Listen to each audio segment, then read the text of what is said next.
Robert, we're going to talk tonight. Well, first of all, let me introduce again tonight, and he's with us tonight and will probably be with us again, Gerald McNeil, the Ice Cube All-Pro kick returner from the Cleveland Browns and Southwest Conference Most Valuable Player.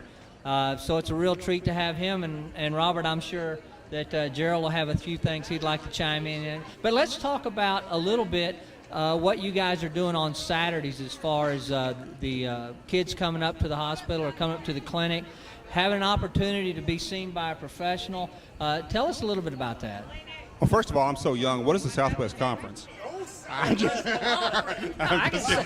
say that. That just means he's old. That's all that means. Product, so I know how that kind of goes.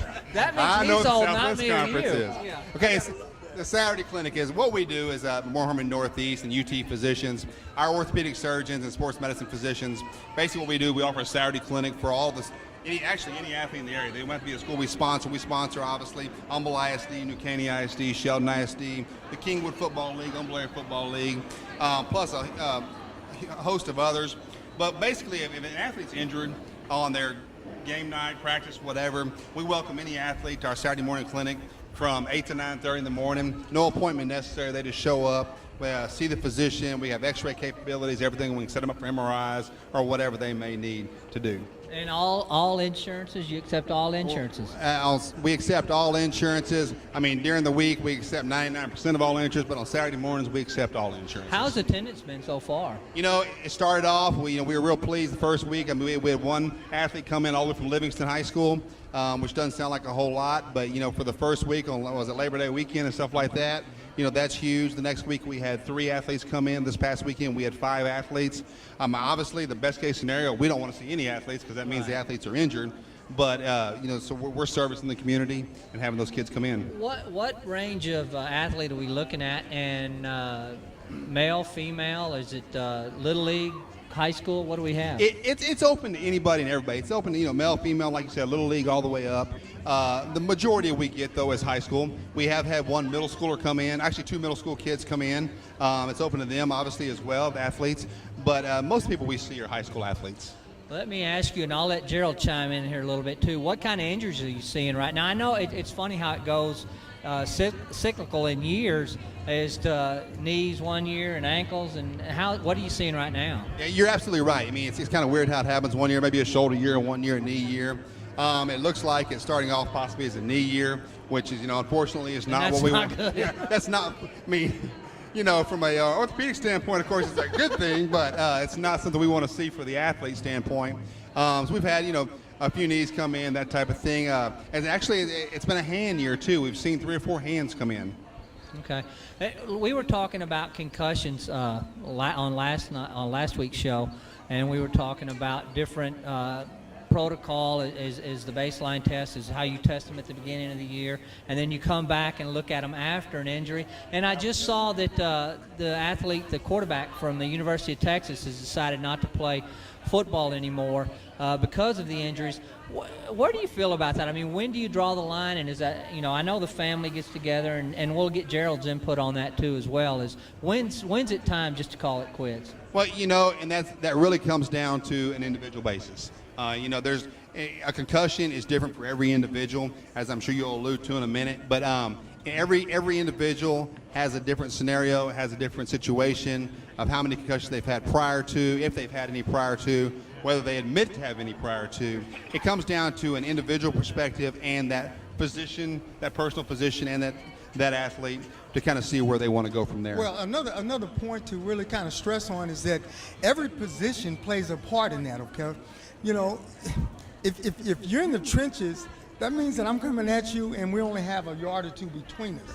But if I'm a punt returner, kick returner, or something, and I'm running 50 yards at someone, or if I'm a receiver, or especially the running backs, I know you pay close attention to running backs because they're getting hit on every play, and that's a head-to-head sometimes. So that can be, I think, it's very successful to have more injuries of that kind of sort. You know, and you bring up a great deal about the head-to-head deal. You know, and that's really a big misnomer of a lot of things. People think you have to get hit in the head to have a concussion, and that's actually correct. That's probably one of the least ways you get concussion. A lot of the concussions you get by that athlete hitting their head on the ground. That rebound effect of their head popping off the ground, of basically the brain moving inside the skull. The most typical thing you see, and it's of course that brings the most attention though, are the defensive backs. Yes. On the hits on the receivers and that type of thing. That's the ones that get broadcast the most. Where actually that's probably the least way people get concussions. The one thing that I've loved about the whole process is that we're talking about it. Every time that you talk about it, that means you're going to have more education, and that's why what you're doing is just so amazing. I would have to say my daughter now is called a doctor. She just graduated from med school, and that's been in the last a couple of months. So, she had to always come out and say, Dad, so much of everything now is education. So the things that you didn't have at your disposal, I had scoliosis coming out of high school. I wasn't detected until I got to college, to Baylor. I mean, those type of things don't go on now like they used to because we had to have so much more medical expertise at a very young age. No, you're exactly right. And that's where I think, in my opinion, is so important at these KFL levels, HAFL levels, is mechanics. I mean, mechanics is so important. I mean, how many times do you see on the NFL, on TV, college, whatever it is, where these guys making tackles, just leading their head or whatever, no arms? I mean, let's go back to basics of arm tackling, stuff like that. If you hit right, that's the way you prevent stuff. It goes like exactly what you're saying. Education is a huge part. And also it comes to a huge part of the parents or the athlete themselves recognizing, hey, something's wrong. I need to be out of there, to let things settle down, get better, and then get back out there when it's time. And that's education again, because as an athlete, we were taught always, well, that's just part of the game. I'm going to get up, I got to tough it out and go through. No, listen, we need to calm down. Let's find out if you're okay to go back out. And now every team kind of has a protocol, and they're doing it from the high schools to the colleges to where you go through a protocol if you've had a slight concussion to get back on the field. And I think that is, more important than anything. Yeah, and you allude to a great point. And it's now state law. Of course. But I didn't know that. The That's problem good. with the state law is it alludes to middle school and high school athletes. It didn't, when it first came out, it didn't address the private schools. Well, the private schools have adopted it. But what it does not affect is the club sports. It does not affect the little leagues and stuff like that. So, there's still issues. And what a lot of these, you hate to say it, some of the coaches, I'm going to say live through their children or something like that, or even at the high school, your best athletes or whatever, you want them on the field. Obviously, we all want them on the field. Everybody wants to win. Right. But at the same point, you have NFL athletes, Major League Baseball players, whatever the sport may be, multi-million-dollar athletes being held out weekly for these same injuries. For the same injuries. And it's so important because, if you learn that at a young age, okay, that I can come out and it's okay for me to go tell coach I'm not feeling okay, then by the time that I get to be a senior or in college, I don't go through the same, really the concern about if I come out, am I going to go back in? Hey, your best thing is to make sure we're going to protect you so that you live a long life and make it a lot safer for everybody involved. And I think that also comes with all the knowledge. And that goes also with your fellow athletes. Of course. Because a lot of times you may not even know that you're dinged in the head. And sometimes it's that your friend, your partner plays beside you or whatever says, hey, he's not right. Hey, we need to go look at Rob over there. Rob's not doing so well. Hey, we need to kind of hold him out. I'm not right anyway. That's the point. I like that, Rob. All right. Hey, there's nothing like hearing from a all-pro kick returner to talk about the injuries. And again, let's just say what a tremendous job Memorial Hermann has done.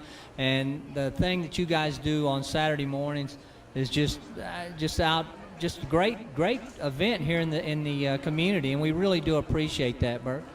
Well, it's the same thing we say all the time. Our relationship, is unbelievable on a personal level.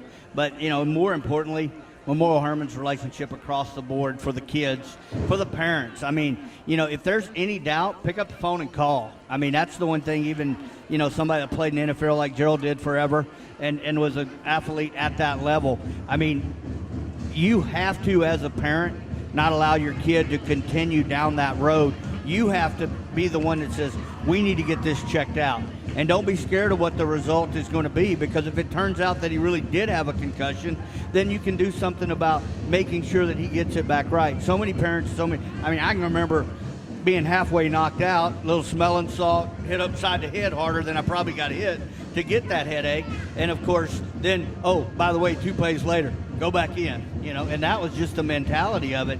And now, as they're doing research and studies, plus kids are a lot bigger now too. I mean, the impact is unbelievable. So if you're a parent out there and you've got a kid that you have any doubt, please look up Memorial Hermann. And Robert, I'll let you tell them where to go to do all that. I'm going to do one better, Bert. You say give us a call and stuff like that. I'm going to give you my cell phone number. My cell phone number is 713-826-8196, and it's all over the place, so it's no secret or anything like that. But 713-826-8196, and I'm happy to guide you however I can or get you in if we need to get you into position. I do want to follow up on one thing before I know we turn it back.